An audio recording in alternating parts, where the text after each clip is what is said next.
Hey friends, welcome Lighthouse Church family and friends. My name is Dan. I'm just here at Kamloops Airport, right across from the Thompson River. And I wanted to share with you a short devotional, and it's found in Matthew chapter 13. And for those of us who know the scriptures, Jesus' storytelling method, he loved to tell what the Bible calls parables. Parables are stories, real life examples that his audience, the people of the day in the Bible, both Jews and Romans and Gentiles, whoever was in the area, they could relate to. So a lot of times he told stories about farming or about agriculture, because that's what these people understood. And he gets into the story of the parable of the farmer and parable of the sower. And it's a remarkable story in that he talks about the farmer planting seed, and some seed goes on rocky soil. Some seed falls among the thistles and the thorns. Other seed gets blown by the wind. And then, of course, some seed gets planted in good soil.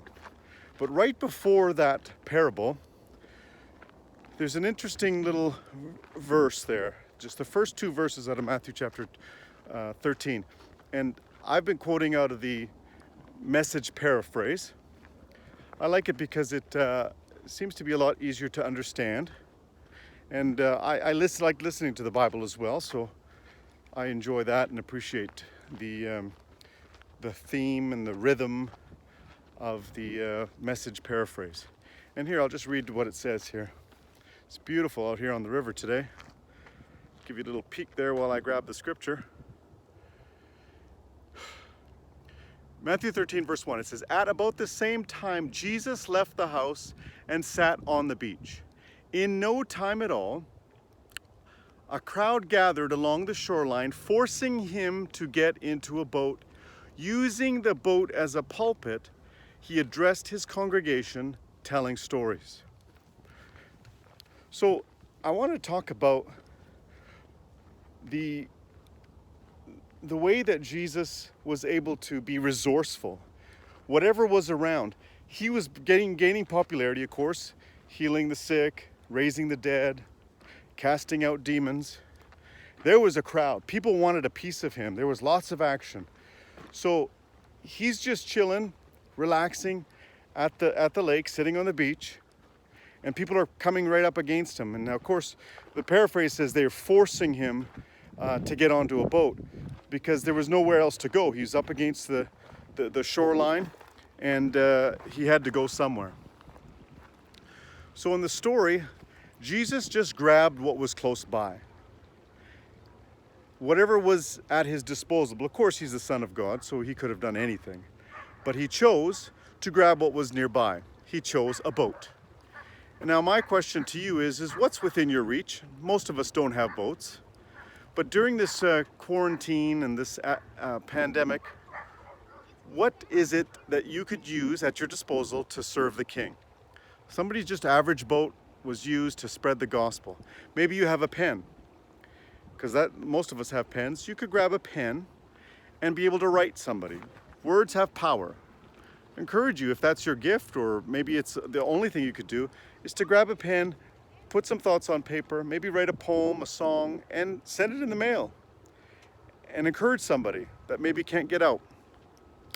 Also, I've got in here a little package of thread, needle and thread. Maybe you are gifted in making masks, or you could learn how to make masks for people that maybe are a little bit afraid to go out, apprehensive, even first line or frontline workers. Maybe that's an opportunity for you to use your gifts and your talents. And the next is food. I think I got a granola bar here. Maybe God will give you an opportunity to bless people with food or drink, or